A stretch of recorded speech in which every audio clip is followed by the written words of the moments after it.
लोकसभा में सोमवार को राष्ट्रगीत वंदे मातरम की 150वीं वर्षगांठ के उपलक्ष्य में हुई चर्चा राजनीतिक गहमा गहमी का केंद्र बन गई। इस महत्वपूर्ण बहस में विपक्ष के नेता राहुल गांधी और उनकी बहन प्रियंका गांधी वाड्रा की अनुपस्थिति पर भारतीय जनता पार्टी ने तीखा हमला किया। प्रधानमंत्री नरेंद्र मोदी के संबोधन के बाद विपक्ष की ओर से कांग्रेस सांसद गौरव गोगोई ने चर्चा की कमान संभाली।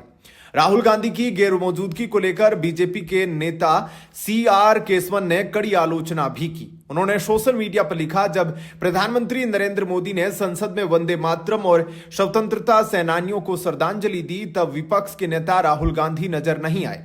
इससे उनकी देशभक्ति से जुड़े इस गीत के प्रति अनदेखी साफ दिखती है। वहीं बीजेपी सांसद और अभिनेत्री कंगना रनौत ने कांग्रेस नेता को चुनौती देते हुए कहा, अगर आप उन्हें इस गीत का अनुवाद करने के लिए कहेंगे तो मैं आपको चैलेंज देती हूं, वे न इसे गा पाएंगे न ही वंदे मातरम का ट्रांसलेट कर पाएंगे। यहां तक कि अगर आप एक छोटे से भी शब्द वंदे मातरम का उनको कहे कि आप अनुवाद कीजिए या इसका अर्थ समझाने के लिए कहे तो वो उसमें फेल हो जाएंगे। बहस शुरू होने से पहले राहुल गांधी ने पत्रकारों को संकेत दिया था कि इस विषय पर प्रियंका गांधी बोल सकती है। उन्होंने कहा था, प्रियंका का भाषण सुनिए। हालांकि वे स्वयं चर्चा में शामिल नहीं हुए। बहस की शुरुआत प्रधानमंत्री नरेंद्र मोदी के संबोधन से हुई, जिसमें उन्होंने एक बार फिर कांग्रेस पार्टी पर वंदे मातरम के साथ नाइंसाफी करने का आरोप लगाया। राष्ट्रगीत को विभाजित करने का आरोप भी लगाया। पीएम मोदी ने कहा, पिछली सदी में कुछ ताकतों ने हमारे नेशनल सॉन्ग के साथ विश्वासघात किया।